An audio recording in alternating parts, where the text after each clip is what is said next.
All right, welcome back to another day. Today we're going to tackle removing the dashboard. After yesterday, I spent some time just getting things organized and tidied up the garage.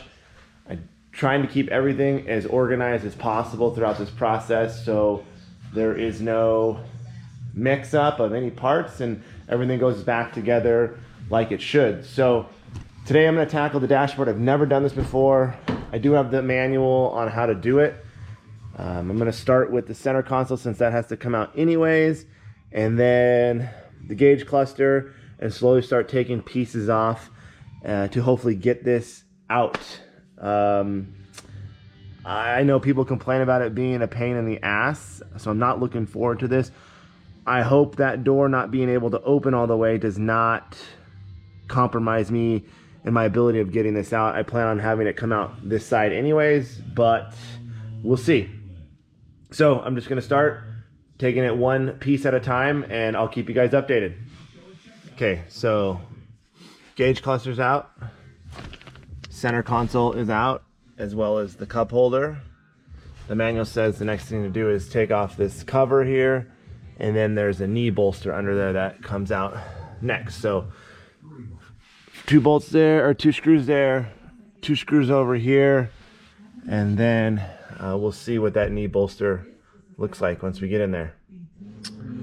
Okay, so the cover's off, and now you can see the knee bolster. It's held in with a 10 millimeter here and another one on the other side.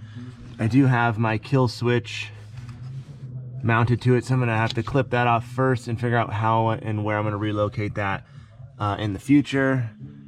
But so far, so good. Everything's coming apart nicely, and I'm just trying to stay as organized as I can over here with all of the interior pieces, and I have the bolts and screws labeled in individual baggies, so everything is accounted for and will go back together without any missing pieces. So we'll hit these 10s off and then keep pushing forward. All right, so next is to remove the glove box, and then it's going to be to remove this dash vent as well as the passenger side one over there. And if you don't have one of these kits, I suggest you get one. These are interior panel tools, and they're made out of a hard plastic, and they are a lifesaver. There's something for everything you're going to need, even for pulling clips, and I think you can get them on Amazon for roughly 20 or 25 bucks. This does come in handy, and it's much better than using a screwdriver to pry these pieces off. So I'm going to go in here and try this one and see and how this works out, and I'll let you know. So if you don't have one of these for your specific vehicle, I would suggest getting one. They have everything, every procedure to follow. It even has torque specs for the littlest of bolts, which I think is great, and it's a step-by-step of how to do it. So this is making this much more doable and less daunting, because there is just a step and a process to follow. So the next thing it looks like is we are going to be removing the piece underneath the climate control. All right, so that lower piece comes off. It's 6 screws right here. But this lower right one is a special specific screw. So if you care about the orientation of going back together the way it's supposed to, this screw with the washer goes in the bottom right. Everything else is just a brass Phillips screw. Okay, so I ran into a little bit of a snag. The manual says that you need to remove all of this prior to taking out the entire dash, and from what I've researched on YouTube, you can leave this in, I believe. You'll just have to make sure you can get access to all of the plugs and stuff down there, which I believe you will. And I'm having trouble getting this out without breaking clips. I don't want to break any of the clips and the plastic pieces in here that hold this in. So I'm gonna stop and go a different route and follow the next step of lowering the steering column, and I believe the whole thing will come out for me because it's no longer attached to a steering rack. So I'm going to drop the steering column down, and then from there I can start unplugging all this harness from this fuse box. And all right, so my battery died right in that little clip there, but I've lowered down the steering column. I've unplugged all of the harness from the fuse box. You have to do the antenna. If you have a moonroof, there's moonroof cables that will need to come out too. And I think that's most of it on this side. So now I need to start going to the other parts of the dash and getting the mounting bolts removed. So I'm going to tackle that and see where that leaves us. Okay, so the steering column is completely dropped. I didn't disconnect it because it's all part of this wiring harness that does stay. The only bolt I believe that's left is this one down here, because you can see this is pretty free. So I'm going to cover up this steering column so I don't nick up the Momo steering wheel, and I'm going to try to hustle this out the driver's side door. I have this mat ready to go that I can set it on and slide it out. So here we go.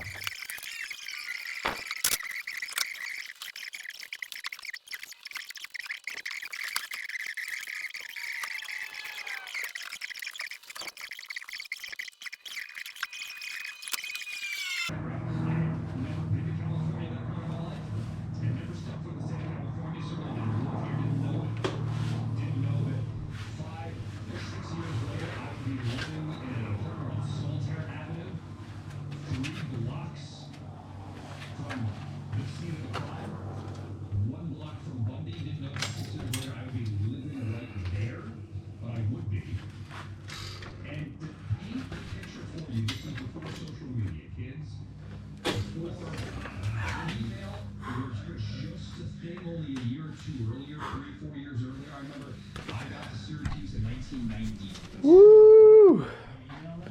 Woo-wee. Got it. There was only one little hang up there, and that was a wiring harness clip that was just stuck to that, so it wouldn't allow it to come out. So I got that off, and it came out pretty easily. So I did not nick up anything in here. Everything is in good shape. The blue tape probably saved me. So this is a success. Much easier than I thought it would be, actually.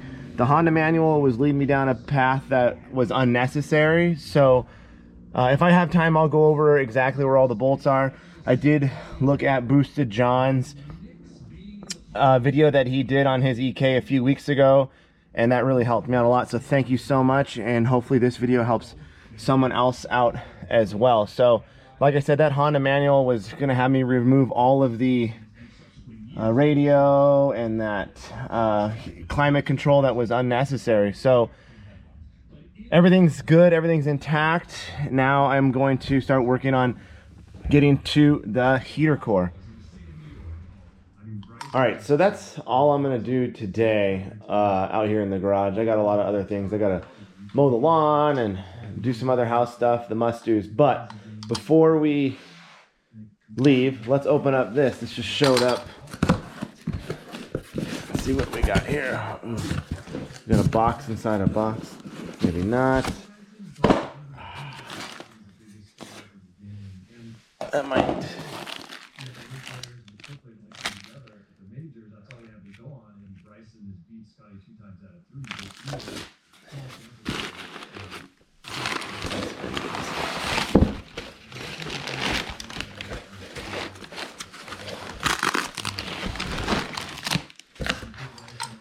This guy.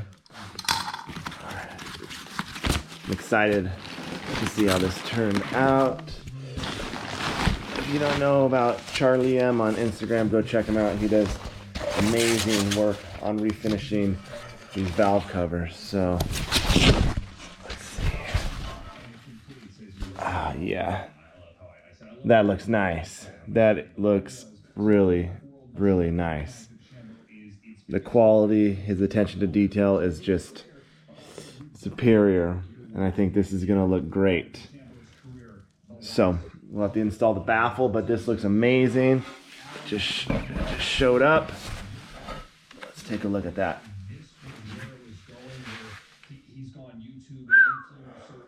All right.